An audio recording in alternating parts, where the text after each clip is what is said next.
जय माता दी भक्तों, जय माता दी। जय माँ मदान वाली, जय माँ पटियाले वाली, जय माँ कलकत्ते वाली, जय माँ भद्रकाली, जय माँ शेरा वाली, जय बाबा बालकनाथ, जय पीरांदी, जय पीरांदी, जय गुरुदेव, जय गुरुदेव।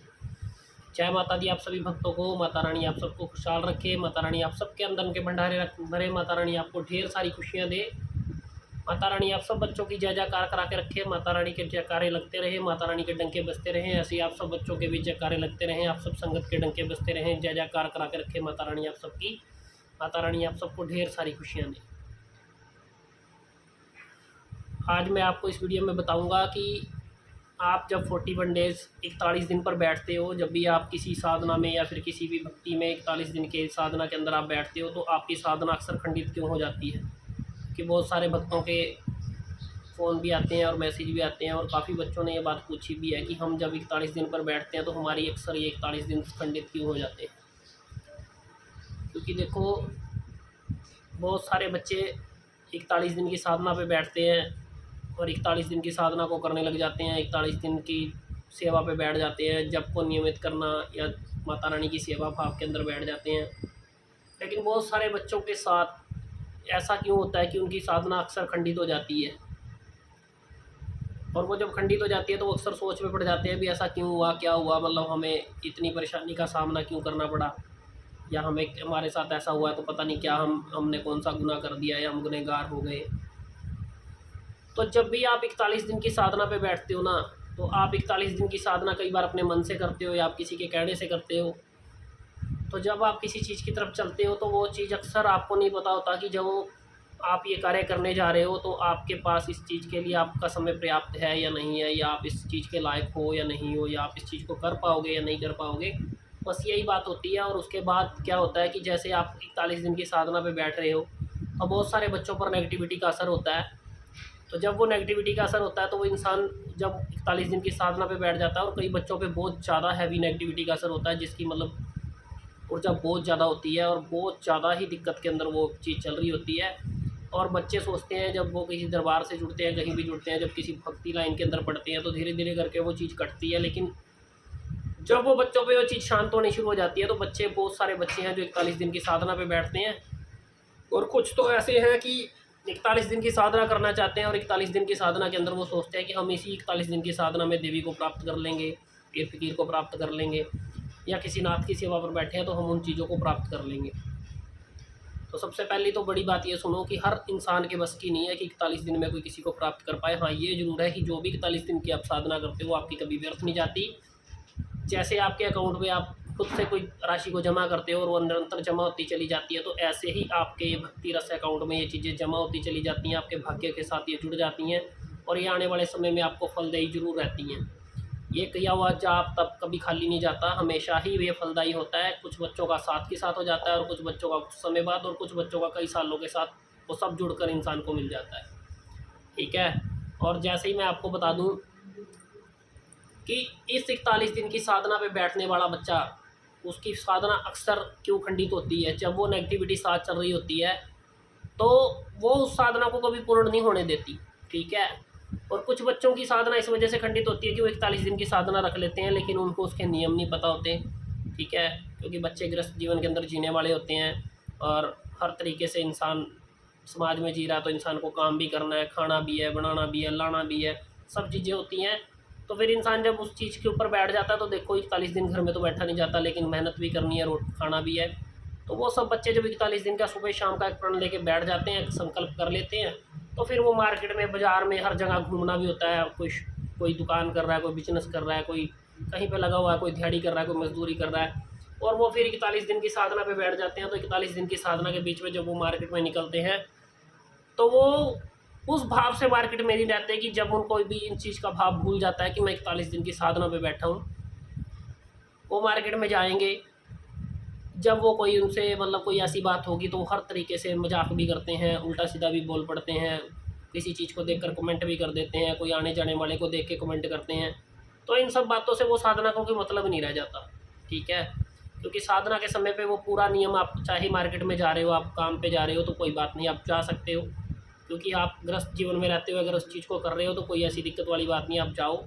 और जब जाने के बाद आप लोग जब ये कार्य करते हो कि किसी को देखकर कोई बात बोल देनी, या किसी को देखकर कुछ भी उल्टा सीधा बोल देना, या किसी का मजाक उड़ा देना, या किसी का बिन मतलब ही कोई देखने के बाद आपने बिना मतलब की टिप्पणी कर दी, और इन सब बातों का असर सीधा सीधा आपकी भक्ति पर पड़ता है, आपकी पूजा पाठ पर पड़ता है तो वो चीज़ें कभी सफल नहीं होती हैं। पहली बात तो आप कभी साधना पे बैठे हो तो बहुत सारे बच्चे ऐसे भी हैं जो घर बैठे बैठे करते हैं, उन दिनों में नहीं बाहर जाते हैं, वो बच्चे भी खंडित हो जाते हैं अक्सर। लेकिन वो खंडित होने का अक्सर यही कारण होता है कि फिर वो बच्चे जो घर बैठे हैं वो फिर या फिर फ़ोन का इस्तेमाल करेंगे, या फ़ोन पे बातें करेंगे, या इधर उधर फ़ोन लगा के बातें करेंगे, या कुछ भी है, या कोई उनको मिलने आ गया तो उनसे निंदा चुगली है मतलब जो उनसे बन पड़ता है वो सब कार्य करते हैं, तो फिर वो साधना भी कभी सफल नहीं होती। ठीक है। और साधना का तीसरा कारण ना सफल होने का ये भी है कि जब आप किसी देवी देवता की प्राप्ति करने की इच्छा से बैठते हो तो फिर वो भी अपनी प्राप्ति नहीं करने देता, वो भी हर चीज़ आती है जिस चीज़ की आप उम्मीद भी नहीं कर सकते। ठीक है। और माता काली और जब मसाणी की साधना पे बैठते हो तो अक्सर वो साधनाएं खंडित तो होकर ही रहती हैं लगभग। कोई बच्चे हैं जो माता भी गिने चुने बच्चों को ही पार लगाती है, जो बच्चे बिल्कुल सक्षम होते हैं वही पार लगते हैं। जैसे आप गुरु मंत्र कोई आपको दे देता है तो गुरु मंत्र की साधना पे बिठा देता है, तो गुरु मंत्र के अंदर भी इतनी उत्तेजना होती है कि बंदा ना चाहते हुए भी उस गुरु मंत्र को पूरा नहीं कर पाता उन दिनों में। बहुत सारे बच्चे ऐसे भी हैं जो कहते हैं कि गुरु जी से गुरु मंत्र लिया और गुरु मंत्र में हम पूरा नहीं पा सके, हमारा ऐसे खंडित हो गया, हमारा ऐसे खंडित हो गया। तो गुरु मंत्र के अंदर भी बहुत सारी ऊर्जा होती है, जिस ऊर्जा को हम पाने के लिए जब हम उसके पीछे चलते हैं, तो जब हम बीच में ये गलतियां करते हैं तो उस चीज़ में भी जब, क्योंकि गुरु मंत्र चलता है तो हर चीज़ उठती है, घर की देवी देव भूत प्रेत पितर जो भी आपके घर का सब उठेगा, और सब उठने के बाद जो बच्चा बैठा है साधना के ऊपर वो सब उसी के पास पहुंचता है। अगर बच्चा अपने पक्का है, अपने संकल्प का पक्का है, अपने कार्य के अंदर पक्का है, तो उसका तो वो कुछ नहीं हिला सकती, लेकिन अगर नहीं है तो वो साधना को खंडित कर देती है। अब साधना खंडित कैसे होती है, जो मैं बातें बताने जा रहा हूँ ना, तो आप सबको अगर मेरी बात की समझ में आती है और आप सबको ऐसा लगे कि हाँ मेरे साथ ऐसा हुआ है, तो वीडियो के ऊपर कमेंट जरूर करना, लाइक करना, और ज़्यादा से ज़्यादा वीडियो को शेयर करना, और ज़्यादा से ज़्यादा सब्सक्राइब बढ़ाना, ताकि आप सबके प्यार से मैं ये बातें हर किसी तक पहुँचा सकूँ। ठीक है। इस साधना के अंदर क्या होता है, जब इंसान साधना के ऊपर बैठता है तो इंसान के 10 से 12-15 दिन बड़े अच्छे चले जाते हैं। ठीक है। वो ना चाहते हुए भी चले जाते हैं, क्योंकि इंसान एक बड़ी लगन और बड़ी सोच और सूझबूझ के साथ बैठता है कि मैंने उस काम को करना है, उसके अंदर लगन होती है, वो भाव होता है, वो बैठ जाता है। जैसे 10-12 दिन निकलेंगे फिर उसका रवैया चेंज होता चला जाता है, वो भूल जाता है कि मैं साधना पे बैठा हूँ। ठीक है। ये बहुत सारे ऐसे बच्चों की बात बता रहा हूँ, बाद में मत बोलना कि मेरे को ऐसा बोल दिया वैसा बोल दिया, फिर उनको वो साधना लगभग भूल जाते हैं, और फिर धीरे धीरे धीरे करते जब वो समय सा बीतने लगता है तो फिर वो बोझ लगने लग जाती है। और कुछ बच्चों का ऐसा हिसाब होता है कि जब वो साधना पे बैठे हैं तो जैसे 15 दिन बीतेंगे वो साधना का मतलब भूल जाते हैं, फिर वो क्या करेंगे, या किसी के साथ बातचीत करेंगे, बहुत ज़्यादा बातें करने लगेंगे, बहुत ज़्यादा किसी के बारे में मतलब ऊंचा नीचा बोलने लगेंगे, उतार चढ़ाव रहेगा बहुत ज़्यादा उनके साथ। ठीक है। वो खाने पीने का खास ख्याल नहीं रखेंगे, जो आया फिर वही चलने दो। ठीक है। उनको ये नहीं पता कि मैं साधना पे बैठा हूँ या मेरा कर्म कुछ और है। अगर मार्केट के अंदर है तो यारी दोस्ती के अंदर है, तो वहाँ भी वो भूल जाते हैं कि मैं साधना के अंदर हूँ। इस बात को आप हर किसी को बता भी नहीं सकते साधना के अंदर है, लेकिन हमें अपनी बातों पर पूरा पक्के उतर के रहना चाहिए। हमें जो जीवन हम रोज़ जीते हैं वो वाला छोड़कर हमें उसी भाव में रहना चाहिए कि मैं किसी कार्य के अंदर बैठा हूँ। तो जब ये साधना खंडित होती है ना, तो जिस बच्चों के ऊपर नेगेटिविटी होती है, तो जैसे जैसे दिन बीतते चले जाते हैं उस बच्चे को वो नेगेटिविटी कैसे खंडित करती है, ज़्यादातर स्वप्न दोष के माध्यम से खंडित करती है। लेकिन वो स्वप्न दोष भी नहीं होता, वो एक रियलता होती है इंसान के साथ। बता के चलना जिसके साथ ऐसा होता है। और ये काम जब भी होगा लगभग इंसान के साथ 12 बजे से लेकर मतलब 12 बजे के बाद जब दिन का टाइम होता है ना, जब 2 से मतलब 2 से प्लस लगा लो, 2 से प्लस समय होगा, तभी वो बच्चा खंडित होगा। जब उसका समय आएगा तो उस समय पे वो चीज़ उसको बिल्कुल रियल आके मिलेगी। जैसे रियल का मतलब ये लगा लो कि मतलब जैसे एक मतलब कि 2 जनों का मिलन हो रहा है और 2 बंदे बिल्कुल सेम अपने आप को देख पा रहे हैं और समझ पा रहे हैं कि ये चीज़ मेरे पास आ चुकी है। और जब वो जोड़ बनना शुरू होगा तो जो बच्चे अपनी साधना के अंदर बिल्कुल परफेक्ट होंगे, जो बच्चे अपने नियम पे पक्के होंगे, ठीक है, वो ना चाहते हुए भी उस जोड़ के अंदर मिलते नहीं है, उनको फिर भी सोधी हो जाती है। उस समय पे वो भगवान का सिमरन कर लेते हैं, उनकी वो जाग खुलती है और वो जाग के अंदर अपनी इस चीज़ को पकड़ पाते हैं और वो उस चीज़ के ऊपर पार पा जाते हैं। ऐसे भी बहुत सारे बच्चे हैं जब वो पार पा लेते हैं तो फिर उनकी जब जाग खुलती है तो वो उस नियम के भंग होने से बच जाते हैं, वो चीज़ साधना भंग होने से बच जाते हैं और वो अपने आप को पार पा जाते हैं। ठीक है। लेकिन कुछ बच्चे ऐसे जो मतलब कि देखो, पहले तो साधना के अंदर सबसे पहले तो बड़ी बात है कि लहसुन प्याज का सेवन ना करें, और कुछ बच्चे लहसुन प्याज का सेवन जारी रखते हैं, वो लहसुन प्याज छोड़ते नहीं हैं। और फिर जब कई बातें हैं बहुत सारी। जब वो भोजन करते हैं तो भोजन की वो जो मतलब कि ये लगा लो कि जो क्वांटिटी होती है वो भी बहुत ज़्यादा लेते हैं। भोजन भी कम करना होता है, बातचीत कम करनी होती है, पूजा पाठ की तरफ ध्यान रहना चाहिए। जब झूठ कम बोलो, इधर उधर मतलब इधर उधर लड़ने झगड़ने से बचो। मतलब हर किसी के साथ भी आपका उतार चढ़ाव हो जाए, इन चीज़ों से बच के रहो। 41 डेज़ पूरे कर रहे हो तो इन चीज़ों से बचो। और जब वो समय आता है ना, जब वो आपको चीज़ आके मिलती है, तो आपको ऐसा रियलिटी बिल्कुल महसूस होगी। आपको वो संतुष्ट नहीं होगा उस समय पर। वो सही में आपको रियलता के अंदर वो चीज़ आकर मिलेगी। वो जो आपकी नेगेटिविटी है वो आपको आकर छुएगी। छूने के बाद वो हमेशा जेंट्स को स्त्री रूप में मिलती है और स्त्री को जेंट्स रूप में मिलती है। और जब वो आके आपको छूती है तो आप उसके भाव में रंगते चले जाते हो। ठीक है, आप उसके भाव में फंसते चले जाते हो। और जब आप उसके भाव में फंसते चले जाओगे तो फिर आप ऐसी जगह पे पहुंच जाते हो कि वो चीज़ आपको ख़राब कर देती है। ठीक है, और जब ख़राब हो जाते हो आप, तो फिर आप जब दिन का सुबह समय उठता है, जब आपको पता लग जाता है कि मैं ख़राब हो चुका हूँ और मेरी ये साधना खंडित हो चुकी है, तो फिर आप उठते हो। उठने के बाद फिर आप देखते हो कि मेरी साधना खंडित होगी। फिर आप सोच में और चिंता में पड़ जाते हो। ठीक है, फिर आपको ये बेचैनी होने लग जाती है कि मेरी साधना खंडित होगी। लेकिन ये भी बात पक्की है कि आपका जो जप होता है वो नियमित रूप से सुबह शाम होता है, लेकिन आप इन बातों को हल्के में ले लेते हो, तो इस वजह से आप खंडित हो जाते हो। ठीक है, और कुछ बच्चे जिनके ऊपर नेगेटिविटी का बहुत ज़्यादा असर होता है, जो मतलब कि अलग ना रहकर आप अपने कमरे के अंदर, मान लो आप किसी के पास जगह नहीं है, कुछ भी नहीं है, तो वो जब साधना करा तो अपने परिवार के साथ ही, मतलब परिवार अलग है तो आप अलग सोने की कोशिश करते हो, या वो ऊपर है तो आप पहली बात तो नीचे ही सोना होता है, साधना के अंदर नीचे सो रहे हो। तो जैसे जैसे कर्म के दिन बढ़ते चले जाते हैं ना साधनाओं के, तो बच्चे हमेशा उस चीज़ को तोड़ बैठते हैं। ठीक है, वो ना चाहते हुए भी मजबूर हो जाते हैं, वो रिलेशनशिप में ज़बरदस्ती चले जाते हैं। चले जाने के बाद जब वो उनकी साधना खंडित हो चुकी होती है, तो तब उनको इस बात का एहसास होता है कि ये मेरे साथ क्या हुआ। तब वो वहाँ जाके भी बच्चा खंडित हो जाता है, फिर वो सोच में पड़ जाता है कि मेरे साथ क्या हो रहा है। लेकिन ये सब बातें भक्ति से ही जुड़ी हुई बातें हैं। इन बातों को जब देवता भी अपने आप तक नहीं पहुंचने देता, और जब ये मसाणी की सेवा में बैठते हैं, तो तब मसाणियाँ भी इस कार्य में वर्क करती हैं पूरा अच्छे से। और उस समय वो मसाणियाँ भी अपनी उस चीज़ को पूरा नहीं होने देती। जैसे कि पहले टाइम पे ऋषि मुनि बैठते तो देवी देवता अपनी इन चीज़ों को पूरा नहीं होने देता था। बस वो कहीं किसी पे कुछ कैसे ना कैसे वो चीज़ को तोड़ने की कोशिश करते थे, लेकिन जो भक्त पक्के होते थे वो पार पा जाते थे। लेकिन देवताओं ने कभी कसर नहीं छोड़ी अपनी उस चीज़ को कि पीछे हटा दिया जाए। ठीक है, बड़े बड़े असुर भी इन चीज़ों के अंदर माहिर थे कि वो ब्रह्मा जी की पूजा करते थे, शंकर जी की पूजा करते थे। जब साधनाओं में लीन रहते थे तो उनको भी वो पूरा जोर लगा देते थे कि इनको हटा दिया जाए, लेकिन वो पूरे हटी होते थे। वो हटी होने के कारण वो उस चीज़ में लगे रहते थे, और लगने के कारण वो उस चीज़ को पार पा लेते थे। तो आपके लिए भी यही बात कहूँगा कि अगर आपके साथ कुछ ऐसा हो जाए तो आप चिंता ना करें, आप इस बात को मन से ज़्यादा ना लगाएं कि मेरे साथ ऐसा हुआ। आप हटकर अपनी उन दिनों को पूरा करो। उन्हीं दिनों के अंदर कोई बात नहीं, जो टूट गया खंडित हो गया ऐसी कोई बात नहीं है। आप उस कर्म को पूरा करो। पूरा करने के बाद लेकिन आगे आने वाले समय में ये भी बातें याद रखो कि आगे आने वाले समय में वो पड़ाव पार करने के लिए आप उसी तरह से सक्षम और उसी तरह से तैयार हो जाओ, ताकि आप उस चीज़ को पार पा सको। ठीक है, क्योंकि बहुत सारे बच्चे ऐसे हैं ना, कोई मतलब झूठ का सहारा लेकर चलते हैं, जो बहुत ज़्यादा झूठ बोलते हैं। एक सेवा करने का बहुत ज़्यादा लगन होती है, शौक होती है। और कईयों को तो ऐसा होता है कि पता नहीं मैं 41 दिन करके ऐसा क्या पार पाऊंगा कि मुझे मतलब 41 दिन में देवता सिद्ध करना है, मुझे 41 दिन की सेवा करनी है, फिर मुझे गद्दी लगानी है। ठीक है, मुझे मेरे गुरु ने 41 दिन की साधना बताई है।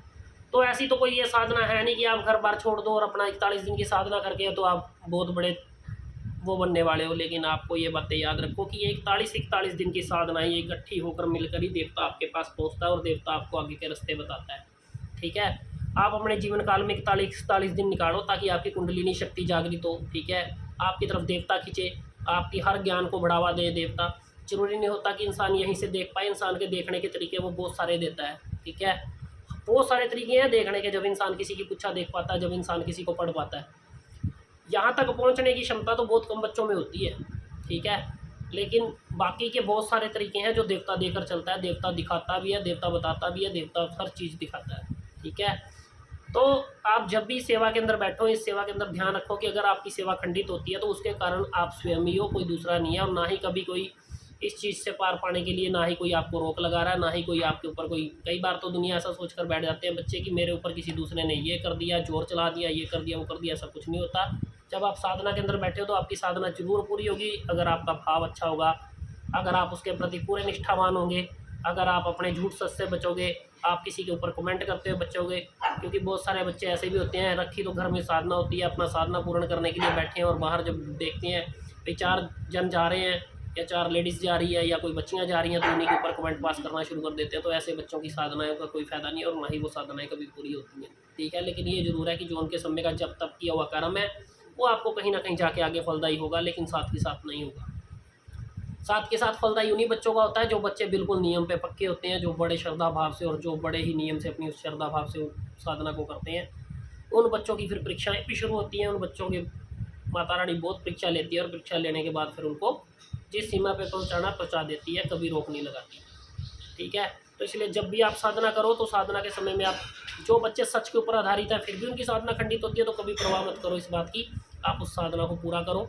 पूरा करने के बाद आप माता रानी से क्षमा याचना करो उस समय के लिए। क्षमा याचना करने के बाद आप अपने दिल को पक्का रखो, हट के दोबारा बैठो, कभी भी बैठो, साधना करो, साधना करते रहो। ये भक्ति साधना, भक्ति करते रहोगे तो वो स्वयं चीज़ आकर मिल जाएगी, ठीक है। जब मिलेगी तो वो फिर अपरंपार होगी, वो आपको हर सीमा को पार करना सिखा देगी, लेकिन आपको ये कार्य करने हैं, ठीक है। ये बात याद रखो, जब भी वो चीज़ मिलती है वो बिल्कुल रियल में मिलती है, लेकिन वो उस समय पे भी भगवान आपकी परीक्षा में कार्यरत रहता है, कि आपकी परीक्षा ले रहा होता है कि आप साधना के अंदर क्या भाव रखते हो, ठीक है।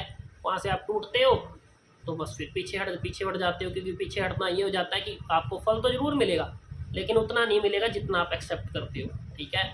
जितना आपको भगवान ने आकर देना है या जितना भगवान ने आपको रियलाइज़ कराना, दूसरे के बारे में दिखाना, सब कुछ इन चीज़ों से आप पीछे रह जाते हो।